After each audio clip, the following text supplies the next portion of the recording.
Section 1.4 is solving equations. I can solve equations, and I can solve problems by writing equations. Big ideas for this section.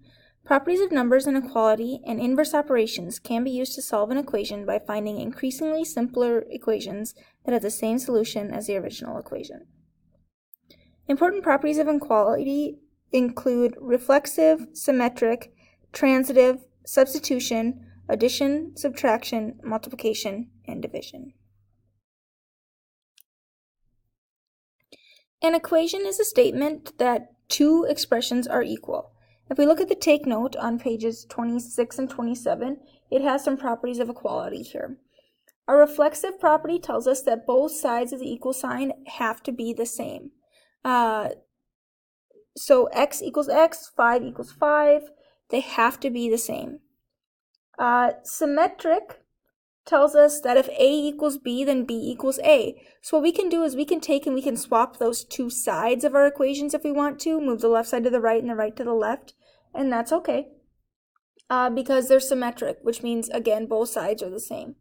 Transitive tells us that if A equals B and B equals C, then A equals C. So if we know two things are equal to each other, or two things are equal to the same thing, then they have to be equal to each other as well. So if A equals B, B equals C, both A and C are equal to B, so A and C have to be equal as well. The substitution property of equality says that we can replace a variable or another number with something that we know. So if A equals B, we can replace A with B or B with A. So if x equals 5, for example, we can plug in 5 for all the x's. The addition, subtraction, multiplication, and division are all very similar. They say that we can take an operation on both sides of an equal sign as long as it's the same. So we can add 5 to both sides, subtract 7 to both sides, multiply by 3 on both sides, and divide by 8 on both sides. The only thing here, guys, is we cannot divide by 0, so we have to be careful there. So as long as we do it on both sides of our equal sign, we should be okay. Solving an equation that contains a variable means finding all values of the variable that make the equation true. Those values are called solutions of the equation. To find the solution, we isolate the variables on one side of the equation using inverse operations. Inverse operations are operations that undo each other. Addition and subtraction have the inverse relationship, and so do multiplication and division. So if we have addition, we can get rid of it using subtraction. If we have multiplication, we can get rid of it using division, and vice versa. In example 1, we're going to be solving a one-step equation. So to find the solution of x plus 4 equals negative 12, we want to know what number can we substitute in for x to make this true. Right now, x is being added by 4, so to get rid of addition, we're going to subtract because we're trying to get it so that x plus 0 equals something, because we know, because of our identity property, that x plus 0 equals itself. So plus 4 minus 4 give me 0. Perfect. All I have left on the left side is x. On the right side, because I subtracted 4 on one side, I have to do it to both, and I get a negative 16. We can plug that negative 16 back in to double check and make sure it works, and here it does. Feel free to pause here and give this a try if you'd like. We're trying to get b by itself. Right now it's being multiplied, so we're going to get rid of that multiplication with division, because 12 divided by 12 is 1, and anything times 1 is itself, so all I have is b. Now, 18 divided by 12 is 1 1/2 or 3/2 is what I'm going to go with. Now, if we plug that back in to double check, it works.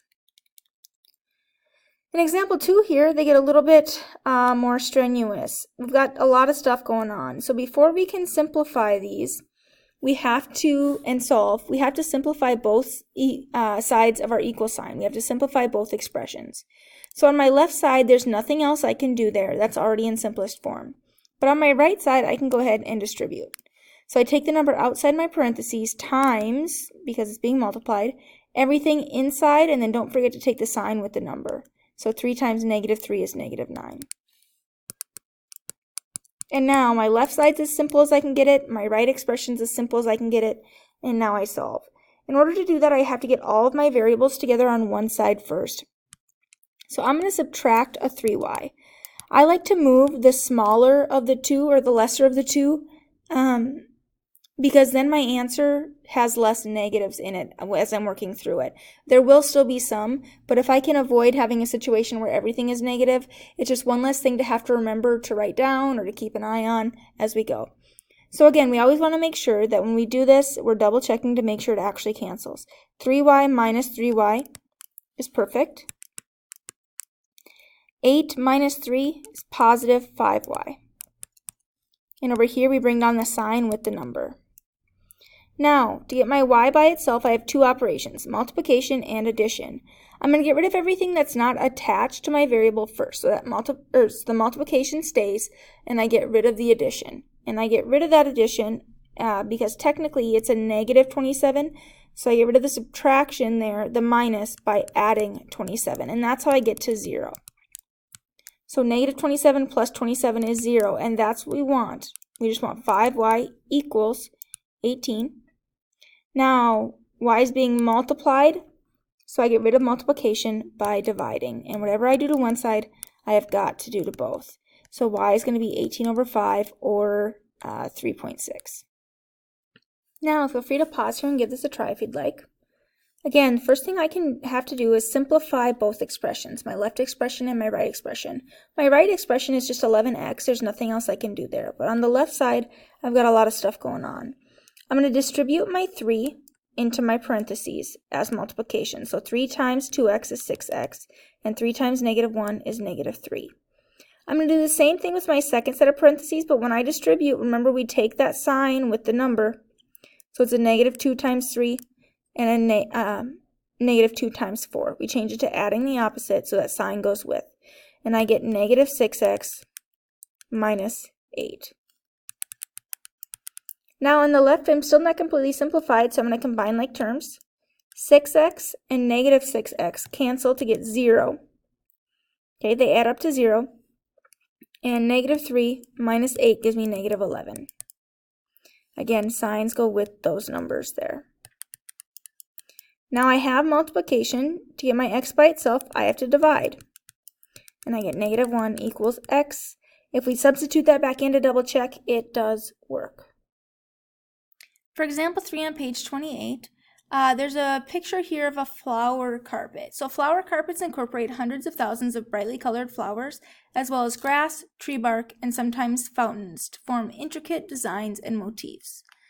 The flower carpet shown on this page from Grand Palace in Brussels, Belgium, has a perimeter of 200 meters. What are the dimensions of the flower carpet? So we know that the perimeter is 200 meters. We know that it's basically a rectangular shape, and it doesn't necessarily look like a rectangle based off the picture we have. It's a little bit distorted, but our base is x and our side is 3x, and we know that it's a rectangle. Okay, so our formula for finding perimeter is 2L plus 2W. We know what our perimeter is. We know what our length is. And we know what our width is. So we can substitute those values in. I'm going to have 200 equals 2 times my length of 3x plus 2 times my width of x. Now, before we can solve for x here, I need to simplify both sides. So here I can multiply and get 6x plus 2x.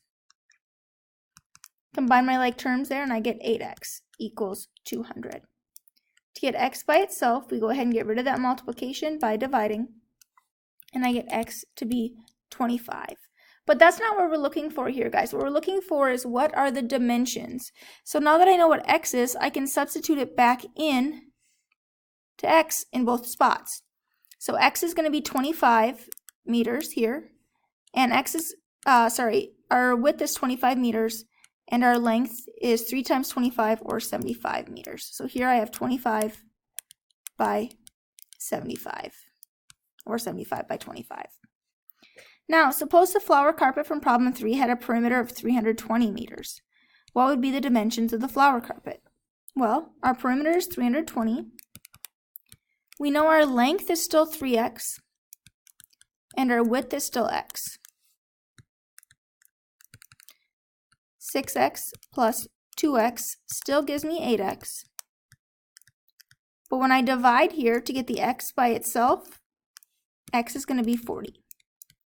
So my width is just x. And my length is 3 times x, which is 120 meters. So it's going to be 40 meters by 120 meters. An equation does not always have one solution. An equation has no solution if no value of the variable makes the equation true. And an equation that is true for every value of the variable is an identity. So we want to know, are these always, sometimes, or never true? Never true if we get down to a final answer that doesn't have any variables and it's not true, like 5 equals 12, for example. Not true. It's always true if we get down to something like 1 equals 1. That's always true. And if it's sometimes true anytime we have x equals a value. Okay, so here we're going to simplify both sides by combining like terms.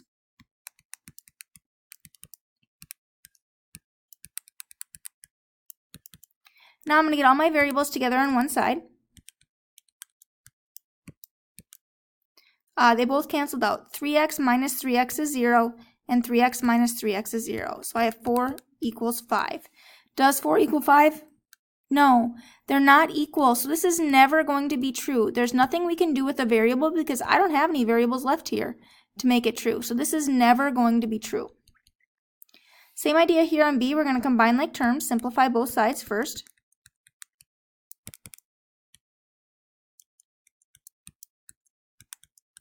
Get your variables all together on one side. 4x minus 4x is 0. So I have 5 equals 5. And that is true. No matter what we do, 5 will always equal 5. Feel free to stop here and give this a try. Again, simplify both sides the best we can. 7x minus 4x gives me 3x, and I still have this plus 6. Here I can take 12 minus 8 and get 4 plus 3x. Get all my variables together on one side by subtracting. To get rid of my positive 3, I subtract. 3 minus 3 gives me 0, and 3 minus 3 gives me 0. 6 equals 4, and that is not true. So this is never going to be true. There's nothing we can do because all of our variables undo each other. So there's nothing we can do to that equation to make it true unless we change it fundamentally. On the last one here, I'm going to distribute to get rid of my parentheses. And don't forget that we multiply all the way through there. Same thing here. 4x minus 12. And I distributed all the way through the parentheses and bring down the rest of our problem. Combine like terms.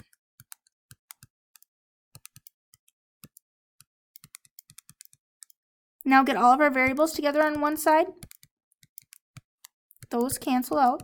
And all I'm left with is negative 12 equals negative 12. And that is true. Negative 12 always equals negative 12. So this is always true. A literal equation is an equation that uses at least 2 different letters as variables. We can solve a literal equation for any one of its variables by using the properties of equality. We solve for a variable in terms of the other variable. So here I have the equation for temperature in Celsius in terms of Fahrenheit, and I want to come up with Fahrenheit in terms of Celsius. So I'm going to solve for F. First thing I'm going to do is get rid of this multiplication outside. I could distribute, but it's going to give me kind of a weird fraction there. So instead, I'm going to get rid of the 5/9 by multiplying by the reciprocal. Some of you thought probably that, oh hey, we'll just divide fractions. But when we divide with fractions, we multiply by the reciprocal anyway. So 9/5 C equals F minus 32. I get rid of subtraction by adding 32. And I would make a point to highlight or circle or box in your variable that you're looking for, because when we have more than one, sometimes it's easy to get lost in the middle and go back to C, for example. So that way we can make sure we're on the right track and solving for the right variable. And there we go. Our C is still in our answer, which is what we wanted, but we have F equals. Our steps are still the same.